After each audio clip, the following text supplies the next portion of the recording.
오늘 함께 보실 말씀은 창세기 24장 28절부터 53절까지 말씀입니다.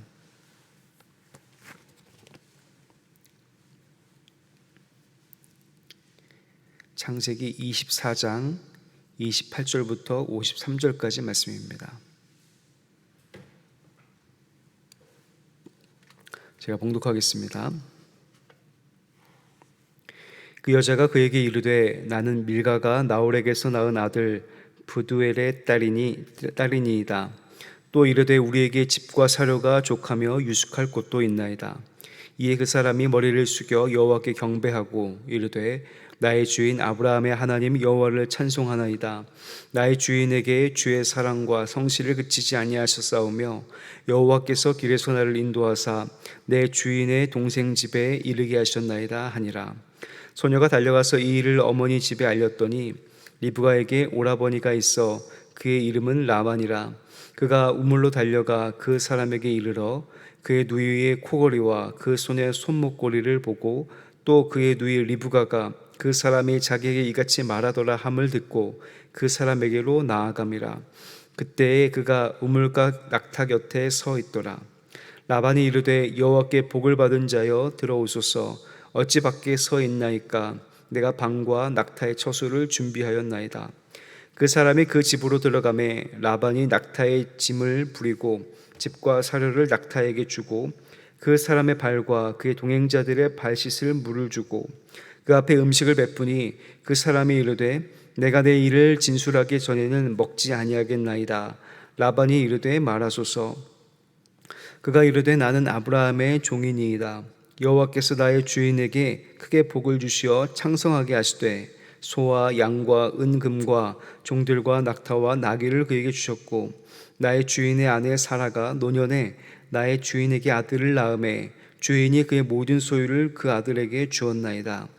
나의 주인이 나에게 맹세하게 하여 이르되 너는 내 아들을 위하여 내가 사는 땅 가나안 족속의 딸들 중에서 아내를 택하지 말고 내 아버지의 집 내 족속에게로 가서 내 아들을 위하여 아내를 택하라 하시기로 내가 내 주인에게 여쭈되 혹 여자가 나를 따르지 아니하면 어찌하리이까 한즉 주인이 내게 이르되 내가 섬기는 여호와께서 그의 사자를 너와 함께 보내어 내게 평탄한 길을 주시리니 너는 내 족속 중 내 아버지 집에서 내 아들을 위하여 아내를 택할 것이니라.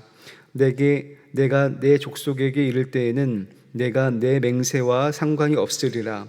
만일 그들이 내게 주지 아니할지라도 내가 내 맹세와 상관이 없으리라 하시기로 내가 오늘 우물에 이르러 말하기를 내 주인 아브라함의 하나님 여호와여 만일 내가 행하는 길에 형통함을 주실진대 내가 이 우물 곁에 서 있다가 젊은 여자가 물을 기르러 오거든 내가 그에게 청하기를 너는 물동이의 물을 내게 조금 마시게 하라 하여 그의 대답이 당신은 마시라 내가 또 당신의 낙타를 위하여도 기르리라 하면 그 여자는 여호와께서 내 주인의 아들을 위하여 정하여 주신 자가 되리이다 하며 내가 마음속으로 말하기를 마치기도 전에 리브가가 물동이를 어깨에 메고 나와서 우물로 내려와 깃기로 내가 그에게 이르기를 청하건대 내게 마시게 하라 한즉 그가 급히 물동이를 어깨에서 내리며 이르되 마시라 내가 당신의 낙타에게도 마시게 하리라 하기로 내가 마시매 그가 또 낙타에게도 마시게 한지라. 내가 그에게 묻기를 내가 네 딸이냐 한즉 이르되 밀가가 나홀에게서 낳은 부두엘의 딸이라 하기로 내가 코고리를 그 코에 꿰고 손목고리를 그 손에 끼우고 내 주인 아브라함의 하나님 여호와께서 나를 바른 길로 인도하사 나의 주인의 동생의 딸을 그의 아들을 위하여 택하게 하셨으므로 내가 머리를 숙여 그에게 경배하고 찬송하였나이다. 이제 당신들이 인자함과 진실함으로 내 주인을 대접하려거든 내게 알게 해주시고 그렇지 아니할지라도 내게 알게 해주셔서 내가 우로든지 좌로든지 행하게 하소서. 라반과 부두엘이 대답하여 이르되 이 일이 여호와께로 말미암았으니 우리는 가부를 말할 수 없노라. 리브가가 당신 앞에 있으니 데리고 가서 여호와의 명령대로 그를 당신의 주인의 아들의 아내가 되게 하라. 아브라함의 종이 그들의 말을 듣고 땅에 엎드려 여호와께 절하고 은금 패물과 의복을 꺼내어 리브가에게 주고 그의 오라버니와 어머니에게도 보물을 주니라. 아멘. 오늘도 복된 하루입니다. 오늘 하루 지낼 때 하나님께서 우리 성도님들의 삶을 인도해 주시고 그 하나님의 인도하심에 따라 순종하며 또 기쁨과 찬양이 넘친 하루가 되시기를 주님의 이름으로 간절히 축복합니다. 성도님들께는 믿을 만한 사람이 주변에 있으신지 모르겠습니다. 저는 군종 목사로 군에 있을 때 제대를 앞둔 병사들의 인성교육을 담당했었습니다. 보통 병장들은 편안할 것처럼 보이지만 전역하고 다시 사회에 나가야 된다라고 하는 두려움이 있었기 때문에 복학이나 취직 등 여러 가지 고민이 많았던 그런 젊은 청년들이었습니다. 그들에게 인성교육을 하면서 당부한 것은 물론 능력이 뛰어난 것도 중요한 일이지만 믿을 만한 사람, 신뢰할 수 있는 사람이 되라고 당부했었습니다. 같은 능력이 있다면 선택하는 사람은 신뢰할 수 있는 사람이라고 이야기했죠. 이것은 오늘날에도 마찬가지입니다. 어느 누구에게나 신뢰할 만한 사람이 되어주는 것이 중요하고 또 내가 신뢰할 수 있는 사람을 옆에 두는 것이 내 인생의 성패를 좌우하기도 합니다. 신뢰는 공동체 안에서 특히 중요합니다. 교회 안에서 속회를 모였을 때 또 어떤 다른 모임으로 모였을 때 자신은 그 모임과 공동체를 신뢰하여 어려운 고민을 털어놓고 기도를 부탁하며 함께한다면 공동체 전체의 신앙이 성장할 수가 있습니다. 내 신앙뿐만이 아니라 공동체가 같이 그 기도 제목과 함께 염려해 주면서 성장할 수가 있습니다. 반면 그런 기도의 제목이 다른 이들에게 가볍게 쉽게 다루어졌고 입과 입으로 옮겨졌을 때 상처를 입고 낙심하거나 불신하게 되는 경우도 있죠. 오늘 아브라함의 종 엘리에셀의 신실함으로 말미암아 하나님의 뜻을 이루고 좋은 결과를 맺는 그런 모습이 나옵니다. 하지만 이 일이 결코 평탄하거나 쉽게 이루어진 것만은 아니었습니다. 보이는 어려움도 있지만 보이지 않는 어려움이 더욱 힘들게 하는데요. 보이지 않는 어려움은 보통 마음 가운데 있습니다. 사도 바울도 자신이 곤고한 자라고 고백하며 내 안에 두 가지 법이 싸우고 있다라고 이야기를 했죠. 어떤 외적인 어려움보다 내적인 어려움이 우리를 더 힘들게 할 때가 많이 있습니다. 그리고 그 내적인 어려움은 우리의 욕심에서 비롯된 것이 많이 있죠. 엘리에셀에게는 큰 어려움은 없어 보입니다. 하나님께 기도하여 응답을 받았고 가족까지 만난 때까지 수월하게 지내는 것처럼 보입니다. 하지만 겉으로 명백히 드러나지 않는 작은 행동들이 그에게 어려움이 있을 것이다 라고 하는 것을 알려주고 있습니다. 30절 말씀에서 알 수 있는 라반의 태도가 바로 그것입니다. 제가 30절 말씀을 다시 읽어보겠습니다. 그의 누이의 코걸이와 그 손의 손목걸이를 보고 또 그의 누이 리브가가 그 사람이 자기에게 이같이 말하더라 함을 듣고 그 사람에게로 나아감이라. 그때 그가 우물가 낙타 곁에 서 있더라. 라반이 본 것은 코걸이와 손목걸이였습니다. 그러니까 코걸이와 손목걸이를 보고 자기에게 이같이 말하더라 함을 듣고 그 사람에게 나아감이라. 그러니까 먼저 눈에 들어왔던 것이 폐물이었고 폐물을 본 다음에 그 다음에 그가 하는 이야기를 듣고 그리고 그 사람에게 나아갔던 것이죠. 보고 듣고 나아간 라반의 태도와 행동은 라반의 탐욕을 은근히 드러내고 있었던 것입니다. 우리는 창세기에서 보는 것이 부정적으로 그려지는 경우를 잘 알고 있고 보고 있습니다. 선과 악을 알게 하는 열매를 하와는 보았고 롯은 눈을 들어서 여호와의 동산 같은 소돔을 보았습니다. 라반은 그 어떤 것보다도 코걸이와 손목걸이를 보고 있었죠. 그것을 보고 나서 리브가가 하는 말을 듣고 그 사람에게로 움직였던 것입니다. 즉 라반을 움직이게 하는 원인은 하와와 롯을 움직이게 한 원인과 같았죠. 자신의 욕심이었던 것입니다. 그리하여 라반은 엘리에셀을 크게 환대했습니다. 그저 나그네를 맞이하는 것 이상의 마음, 내가 저 사람을 통하여 뭔가 얻을 수 있겠다라고 하는 마음이 작용해서 엘리에셀을 맞이했던 것입니다. 만약 엘리에셀이 보통 사람과 같았다면 환대에 자신의 임무를 잊었을지도 모르겠습니다. 먼 여행길에 고단하고 배가 고팠을 텐데 우선 먹고 쉰 다음 자신의 목적을 이야기했을 수도 있겠죠. 그러나 마음에 가득한 욕심이 가득한 환대했던 라반의 호의보다 자신의 사명과 목적이 분명한 사람은 바로 엘리에셀이었습니다. 33절과 34절을 제가 읽어보겠습니다. 그 앞에 음식을 베푸니 그 사람이 이르되 내가 내 일을 진술하기 전에는 먹지 아니하겠나이다. 라반이 이르되 말하소서. 그가 이르되 나는 아브라함의 종이니이다. 엘리에셀은 자신의 목적을 분명히 알고 있었고 자신이 누구인지 분명히 알고 있었습니다. 자신이 누구인지 알리는 모습은 대단히 중요합니다. 아브라함은 사라를 숨겼다가 화를 당할 뻔했고요. 요나는 하나님의 말씀을 어기고 배를 탔다가 풍랑에 일어 제비가 뽑히고 난 뒤에 비로소 자신이 하나님을 믿는 사람, 자신의 사명이 이것이다라고 이야기를 했습니다. 내가 누구인지 알고 내가 누구인지 분명히 밝히는 것은 우리들의 신앙이 굉장히 중요한 부분입니다. 결국 신앙은 내가 누구인지 내가 어떤 사람인지 아는 것이 우리 신앙이고 우리 신앙의 여정이기 때문입니다. 그렇다면 엘리에셀은 자신이 권력자나 많이 가진 자가 아니고 자신이 그저 종이며 주인의 명령을 순종하여 여기까지 왔다고 언급하는 것은 아주 대단한 일이었습니다. 나쁜 마음을 먹고 아브라함의 상속자가 될 뻔했던 상황을 이용했을지도 모르겠습니다. 라반을 역이용하여 자신이 더 많은 것을 요구했을지도 모르겠습니다. 하지만 엘리에셀은 자신이 누구인지 분명히 알고 있었고 자신이 해야 할 일을 분명히 알고 있었다는 것입니다.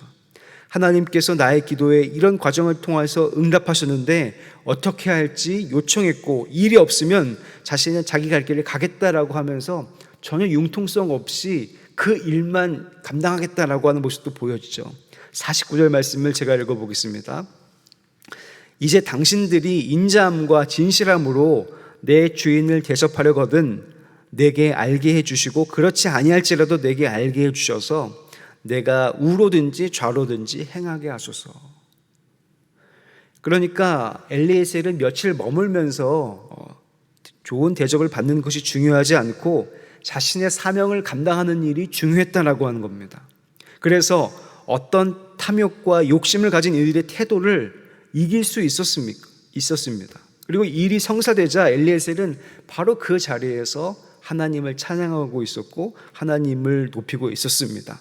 이 모든 일이 다 하나님께서 해주셨다라고 하는 것이죠.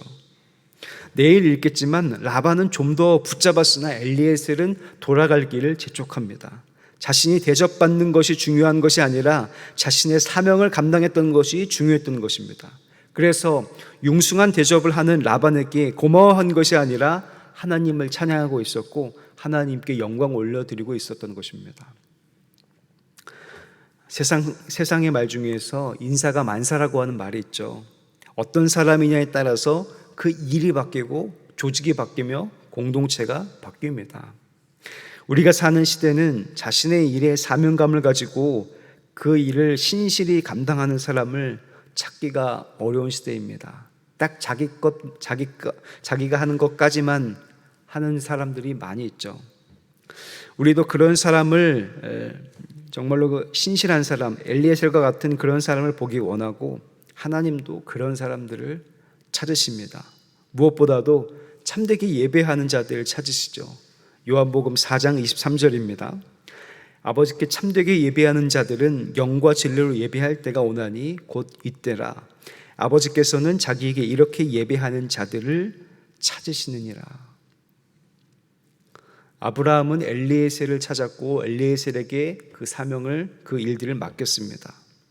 자신의 사명을 신실하게 감당하는 사람, 무엇보다도 하나님께서는 영과 진리로 예배하며 참되게 예배하는 사람, 그런 사람을 찾으십니다.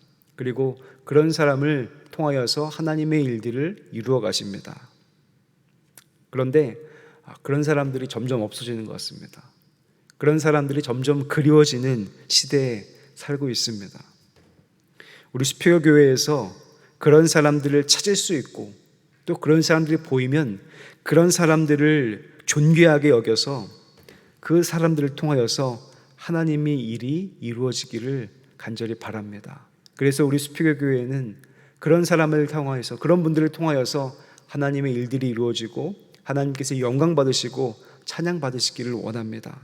그리고 그 사람들, 정말로 하나님의 사명을 신실하게 감당하고 참되게 예배하는 하나님께서 찾으시는 사람이 바로 성도님들이 되시기를, 그 성도님들의 삶을 통하여서, 오늘 하루를 통하여서 엘리에셀과 같은 하루가 되어 하나님께 인정받고 또 하나님을 찬양하여 하나님의 일들이 이루어지는 것들을 보는 성도님들의 삶이 되시기를 주님의 이름으로 간절히 축복합니다. 기도하겠습니다. 은혜로우신 아버지 하나님, 엘리에셀의 신실함을 봅니다. 자신의 맡은 사명에 충실했고 또 자신에게 이득이 올 수 있는 그 상황을 거절하며 하나님의 귀한 사명을 감당했던 엘리에셀과 같이 우리도 하나님의 뜻과 하나님의 인도하심과 맡겨주신 귀한 일들을 감당하는 일에 최선을 다하는 삶이 될 수 있도록 주님 인도하여 주시옵소서. 그렇게 신실하게 하나님의 사명을 감당하는 사람, 하나님께 참되게 예배하는, 하나님께서 찾으실 만한 사람이 점점 희귀해지는 세상 가운데 살고 있습니다. 하나님, 내가 그런 사람이 되기를 간절히 원합니다. 그런 사람이 되기를 결심합니다. 하나님, 그 마음을 주셔서 하나님께 예배하는 사람, 또 하나님의 사명을 신실하게 감당하는 사람이 될 수 있도록 주님 인도하여 주시옵소서. 하나님, 우리 수피교 교회에 그런 사람들이 많이 나타날 수 있도록 인도하여 주시고, 이 교회가 생명을 살리는 교회, 하나님의 사명을 감당하는 교회가 될 수 있도록 주님 인도하여 주시옵소서. 우리 세우신 담임 목사님 성령의 충만한 능력으로 힘을 더하여 주시옵고, 부목사님들, 전도사님들에게도 동일한 은혜와 소망을 더하여 주시옵소서. 주님께서 세우신 신실한 종들인 장로님들, 권사님들, 집사님들 기억하여 주셔서 하나님 맡긴 그 직분과 그 은혜 가운데 사명으로 살아갈 수 있도록 인도하여 주시옵고, 그들의 삶이 하나님께 인정받고 칭찬받는 삶이 될 수 있도록 주님 인도하여 주시옵소서. 하나님, 우리 교회 안에 힘들어하고 아파하는 이들, 병상에 누워있는 이들, 또 고민하고 괴로워하는 이들이 있습니다. 주님, 긍휼히 여겨 주시옵소서. 그들의 마음을 만져주시옵소서. 육신을 치료하여 주시옵소서. 주님의 놀라운 손길로 말미암아 주님을 의지하여서 다시금 그 마음 가운데 찬양이 넘칠 수 있도록 주님 인도하여 주시옵소서. 그래서 구원이 하나님께 있음을 늘 기억하게 도와주시고, 그 구원의 하나님을 경험하여 찬양하는 모든 분들이 될 수 있도록 주님 붙잡아 주시고 인도하여 주시옵소서. 하나님, 우리 다음 세대들을 위해서 기도합니다. 우리 어린아이들이 하나님께서 인도하여 주셔서 어렸을 때부터 하나님을 알고 예수를 주로 고백하는 이들이 되게 도와주시옵고, 저들이 자라나 우리 수피교 교회의 기둥과 같은 이들이 될 수 있도록 주님 인도하여 주시옵소서. 세우신 청년들, 청장년들을 기억하여 주셔서 하나님, 저들이 젊었을 때 하나님을 더욱더 신실하게 섬길 수 있도록 인도하여 주시옵고, 가장 바쁘고 분주할 때 그 귀한 시간을 하나님께 드리는 지혜로운 이들이 될 수 있도록 주님 인도하여 주시옵소서. 우리 교회에 연로하신 분들 주님께서 함께해 주셔서 하나님 끝까지 믿음을 지킬 수 있도록 힘과 능력을 더하여 주시옵고, 더욱더 총명하고 하나님의 놀라운 은혜 가운데 잎이 청청하여 푸른 삶이 될 수 있도록 주님께서 끝까지 붙잡아 주시고 인도하여 주시옵소서. 그래서 어린아이부터 연로하신 분들에 이르기까지 모든 분들이 주 안에서 하나가 되고 하나님께 영광 돌리는 우리 수피교 교회가 될 수 있도록 주님 인도하여 주시옵소서. 주님께 귀한 예물 드린 이들이 있습니다. 하나님, 이 예물에 담겨 있는 소원과 간구, 기도의 제목들이 있는데 하나님 들으시고 응답하여 주시옵소서. 특별히 이 예물이 쓰이는 곳마다 하나님의 일들이 나타나게 도와주시옵고, 주님의 기쁜 일들이 아버지 드러나 구원의 아버지 이르는 사람들이 많이 나타날 수 있도록 주님 인도하여 주시옵소서. 오늘 하루도 주님 앞에 맡깁니다. 오늘 하루가 하나님께서 맡기신 사명 신실히 감당하는 하루가 될 수 있도록 주님 인도하여 주시옵소서. 모든 것들 주님께 맡깁니다. 감사드리오며 존귀하신 예수 그리스도 이름으로 간절히 기도하옵나이다. 아멘.